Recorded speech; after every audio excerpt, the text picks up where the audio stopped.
Happy New Year, Virgo. Happy New Year for 2024. We're going to be looking at the first half of January 2024 for you. I'm doing it a little bit different this time. So this is where you're going into this time. You get to a pinnacle. And we're coming out. Getting ready for the next time. Right, let's have a look, see what's happening here. We've got the King of Cups.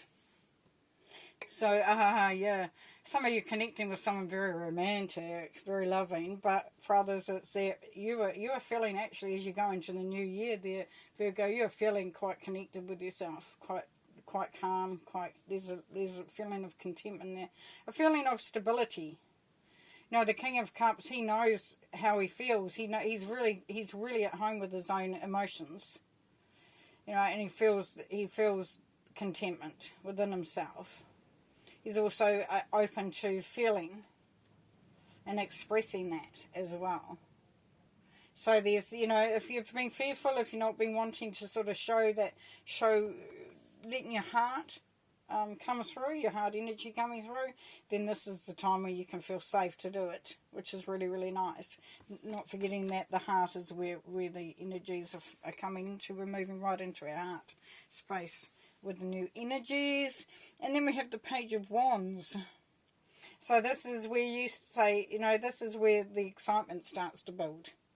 Because you've got wands, you've got creativity, wanting to, you know, to start something new, something that's going to be very inspiring for self, where you feel excitement. You feel like, you know, this is something you can get your teeth into. And the page, of course, says take that step. Take that step, you know. And do so with a feeling of that you don't have to, you know, you can do it by stealth if you like. Do it by stealth. You can be camouflaged if you like, if that makes you feel more safe. I don't know what that's about, but that's what's coming through. But it also means that you're going to be open. You can show yourself and be okay. And that whenever you need to, you can go back and just, you know, I'm just going to step back a little bit. Now as we meet the middle of this time period, you're going to see some stuff really start to happen. You are feeling prosperous and resourceful, and you're feeling like, you know, you are building something quite cool here. The Ten of Pentacles. You're building a legacy. You're building something that is quite, you know, that's quite weighty, and not weighty in a bad way, but something that's really solid and empowering and powerful. Some of you may be travelling, maybe going on holiday. Potentially people are. It's not hard. But then we have the King of Swords. So as you move through this time, Virgo, you're understanding that to be as resourceful and to get what you want to get done and doing and making that, you know, the changes of being, you know, even being the King of Cups, vulnerability and all that sort of thing, you still have to have that element of not being surprised. So you're ready and you're prepared, and you've got your, you know, you've got your analytical hat on, and you're looking at things not from, you know, you're not going ooh goo ga and sort of going all loved up and all, you know, life is a fantasy. You're still very practical. You're still very, very practical. But what it's going to allow you to do then, Virgo, is that it's going to allow you to take those steps. And knowing that there is one step at a time is perfectly okay. You don't have to do everything at once. You can see, you know, Knight's action, but he's not even on his horse. So he's quite happy to lead the horse, to go one step at a time. You're not tearing off down the path, which is beautiful. Because it shows a sense of contentment and groundedness.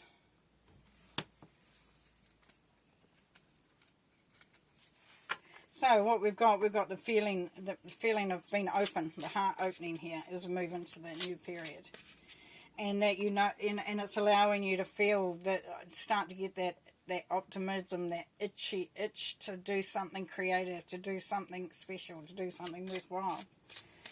And it allows you to start focusing on that, building that legacy, building that prosperity and abundance in whatever way, shape or form. It doesn't have to be monetary. And as you do this, you keep your practicality. You don't, like I said, you don't go all goo-gaga, but you know that, and just as you progress forward, one step at a time. So anyway, let's look at this King of Cups. What's he doing there? Justice. Ooh, some of it's marriage. You may be getting asked to get married, or you may be thinking of it, or committed, for some of you. For others, it's that bringing that balance in. Definitely balance. Yeah, I mean, she's looking at her reflection, and she's got the scales, weighing them up. Keeping it balanced. So really, yes, there's balance coming in there. What's this Page of Wands doing, please? What's this Page of Wands doing for Virgo? Ace of Pentacles. Yeah, the opportunity is going to come in. Yeah, and really, it's going to be, yeah, it's time. I mean, you've probably already been working on something because you're a Virgo. But this is where it really is, like, this is where this stuff gets serious. You know, that's so cool. That's so cool because, look, you're putting down roots, starting to grow something. Now we've got a 1 here and we've got a page, so we know it's new energy. Could be new opportunities or an opportunity you're already working on. Okay, let's look at the King of Swords. What else can the King of Swords tell us, please? The Tower. Yeah, look at what needs to be disestablished. So if anything that you're doing or thinking or is around you that's not working, this is the time to sort of look at how you can change that. Because that's that strategic King of Swords energy with the Tower. It's like what needs to be dismantled. What is no longer serving a purpose, which is a great thing because then you can look to do, because you're going to build something way more impressive from that. Knight of Pentacles, please. And the Empress, yes. One step at a time takes you to very, very high level of prosperity, of success, of achievement. Whether it's in relationships or business or whatever, you know, the drill. Yeah. So definitely manifestation of something quite spectacular. Loving it. So we see an opening. We see your opening. We see new possibilities. We see maybe the changing of some things that aren't working. Beautiful. One more. Let's have a look. What have we got? What have we got? We've got the Wombat Spirit. Love it. Love it, love it. 6 and 8, what have we got there? 14, that's a 5. 1 and 4, yeah. So, Wombat Spirit, be at home. So that's just being happy with who you are, where you are, what you're doing. It's so gorgeous. And with the 14 energy, we've got the 1, which is the individual you. We've got the 4, which is that building that solid structure, being very centered and being at home, feeling secure. And then the 5 is about that freedom and change. Beautiful. Well, thank you very much, Virgo. Have a great time. Don't forget to share, like, and subscribe. And we'll see you next time. Bye for now.